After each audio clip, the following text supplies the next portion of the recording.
Prelims 2024 बहुत करीब आ रहा है और प्रीलिम्स को देखते हुए द आईएएस टीम ने एक फ्री ऑफ कॉस्ट इनिशिएटिव उठाया है सारे बच्चों के लिए, जहां पर हम प्रीलिम्स के जो भी इंपॉर्टेंट थीम्स हैं जिनसे क्वेश्चन हर साल पूछे जाते हैं या आगे आने वाले सालों में पूछे जाएंगे, उन थीम्स की एक लिस्टिंग और उनकी सब थीम्स की भी एक लिस्टिंग आपको free of cost the IAS team provide कर रही है। आपको करना क्या है, आपको सिर्फ अपने सिस्टम के ब्राउजर में जाना है और the IAS hub high output themes free लिखना है, उसको सर्च करना है। जो पहली वेबसाइट आपको मिलेगी प्रीलिम्स 2024 हाई आउटपुट थीम्स की, उस पर क्लिक करना है। जो नेक्स्ट आपके सामने वेबसाइट खुलेगी वहां पर आपको सीधा पीडीएफ फ्री ऑफ कॉस्ट मिल जाएगी, यहां से आप अपनी पीडीएफ को डाउनलोड कर सकते हो। इस पीडीएफ में आपको उन सारी थीम्स जो कि इंपॉर्टेंट हैं, जिससे एक्सपेक्टेड क्वेश्चन आ सकते हैं अगले साल, उसकी पूरी लिस्टिंग आपको एक जगह पर मिल जाएगी, जिसको यूज करके आप अपने नंबर को, आप अपने मार्क्स को प्रीलिम्स में काफी ज्यादा इंक्रीज कर सकते हो। Now let's move back to our video.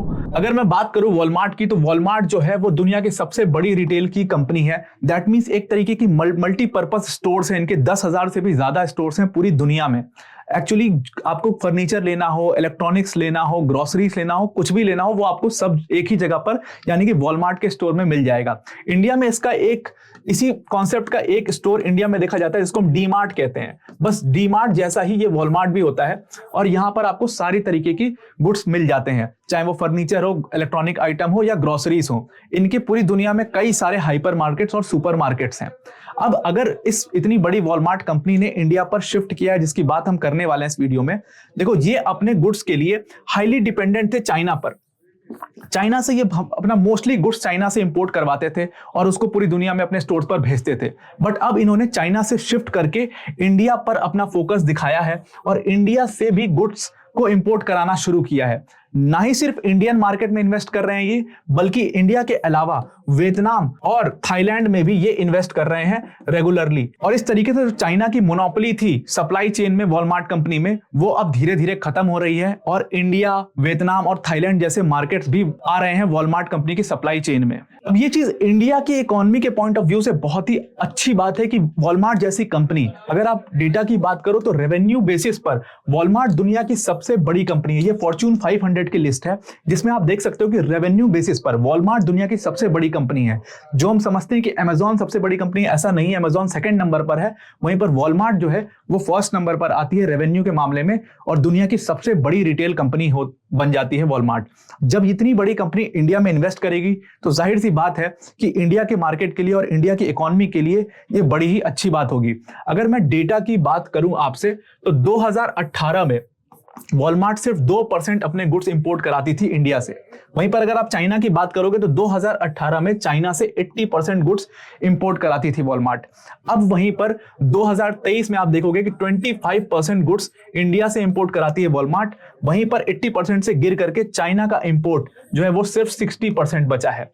अब जो ये शिफ्ट हो रहा है, आखिर क्या रीजन है शिफ्ट का? बहुत बार हम सोचते हैं कि चाइना जो है वहां पर लेबर कॉस्ट बहुत कम है, वहां पर कोई भी कंपनीज अपनी मैन्युफैक्चरिंग हब्स या मैन्युफैक्चरिंग यूनिट्स लगाती है, वो लगाना बड़ा आसान है और चाइना का मार्केट जो है वो इजीली एक्सेसिबल मार्केट है। बट ये चीज अब हिस्ट्री बन चुकी है, चाइना अब ऐसा नहीं है। जो रीजन है वॉलमार्ट का शिफ्ट होने का, वो दो तरीके का रीजन है। पहला रीजन ये है कि जो उनका कॉस्ट है, इंपोर्टिंग कॉस्ट, यानी कि लेबर कॉस्ट जो है चाइना में, वो लगातार बढ़ते जा रहा है। 2015 के बाद से देखा जा रहा है कि जो लेबर कॉस्ट चाइना का लगातार बढ़ रहा है, हर साल बढ़ रहा है। वहीं दूसरी चीज कही जा रही है कि हम सबको पता है कि यूएस और चाइना, इन दोनों कंट्रीज के बीच में हमेशा पॉलिटिकल टेंशन बना रहता है। कुछ ना कुछ चीजों को लेकर के हमेशा पॉलिटिकल टेंशन इन दोनों कंट्रीज के बीच में रहते हैं। और इसी चीज को कोट भी किया था जो वीपी हैं वॉलमार्ट कंपनी की, ऑन्ड्रिया ऑलब्राइट। उन्होंने कहा था कि हम अपने सप्लाई चेन में रेजिलियंसी चाहते हैं। रेजिलियंसी का मतलब उनका सीधा सीधा ऐसा था कि हम किसी एक कंट्री पर फुल्ली डिपेंडेंट नहीं होना चाहते। अब आप देखो 80% गुड्स सिर्फ चाइना से इंपोर्ट करा रही है वॉलमार्ट कंपनी। अब चाइना जैसा देश, जिससे यूएस के इतने सारे पॉलिटिकल टेंशन चल रहे हैं, तो कभी ये टेंशन बहुत ज्यादा बढ़ गए तो चाइना तो सीधा सैंक्शन लगा देगा इन यूएस कंपनी पे, और उस केस में वॉलमार्ट जैसी कंपनीज को या जितनी भी यूएस कंपनीज काम कर रही हैं चाइना में, उनको बहुत भारी नुकसान हो जाएगा। इसीलिए अब उन्होंने क्या किया है, उन्होंने शिफ्ट करना शुरू कर दिया है इंडिया, वियतनाम और थाईलैंड जैसे मार्केट्स पे। और इंडिया का मार्केट तो उनके लिए बहुत ही ज्यादा इजीली एक्सेसिबल मार्केट है।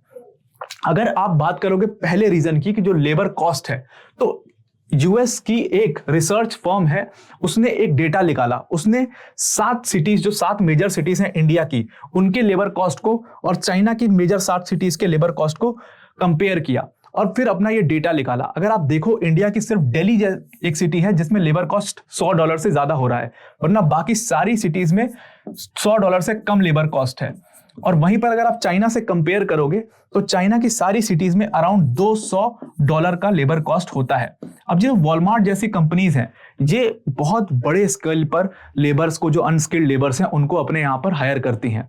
तो जब इतना सीधा सीधा $100 का रेवेन्यू का डिफरेंस दोनों कंट्रीज में है, तो जाहिर सी बात है जो कंट्री उनको सस्ती लेबर जहां पर उनको मिलेगा, तो ये कंपनियां वहीं पर इन्वेस्ट करेंगी। और जो ये इन्वेस्टमेंट शुरू हुआ है वो ऐसे अचानक से वॉलमार्ट कंपनी ने शुरू नहीं कर दिया है। वॉलमार्ट ने, देखो, 2018 में एक बड़ी अच्छी चीज हुई इंडिया के पॉइंट ऑफ व्यू से कि जो इंडिया की ई कॉमर्स फर्म थी फ्लिपकार्ट, उनके 77% स्टेक वॉलमार्ट ने खरीद लिए, जिसके बाद वॉलमार्ट को इंडिया के मार्केट की जो असली ताकत है वो समझ में आई, जो इंडिया का लेबर कॉस्ट है वो समझ में आया। और उसी 2018 के इस स्टेक को खरीदने के बाद उन्होंने अपनी जो इंटरेस्ट है इंडिया में और इंडियन मार्केट में इन्वेस्टमेंट को लगातार बढ़ाया है, अपने स्टोर्स भी खोलना शुरू किए इंडिया में।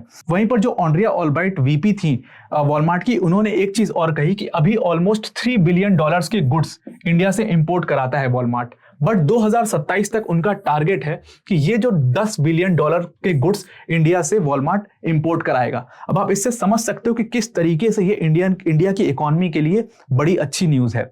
वहीं पर अगर आप पॉलिटिकल सपोर्ट की बात करोगे तो मैकमिलन जो है, डग मैकमिलन, जो कि वॉलमार्ट के सीईओ हैं, इनकी अभी इसी साल मई में हमारे प्राइम मिनिस्टर से एक मीटिंग हुई थी। और इस मीटिंग के बाद आपने देखा कि नरेंद्र मोदी जी ने, जो हमारे प्राइम मिनिस्टर हैं, उन्होंने कहा कि ये एक बड़ी ही फ्रूटफुल मीटिंग रही। और उसके बाद अब आप देख रहे हो कि वॉलमार्ट का जो इंपोर्ट का प्रतिशत है वो 25% हो चुका है, जो कि सिर्फ 2018 में 2% हुआ करता था। तो इंडिया की इकोनॉमी के लिए एक बड़ी अच्छी खबर है कि वॉलमार्ट जैसी कंपनीज अब इंडिया में इन्वेस्ट करना शुरू कर रही हैं। और ना ही सिर्फ वॉलमार्ट बल्कि अमेजॉन भी हाईली इन्वेस्ट कर रहा है इंडिया में और इंडियन मार्केट में। तो आज की न्यूज के लिए इतना ही। Thank you and have a nice day.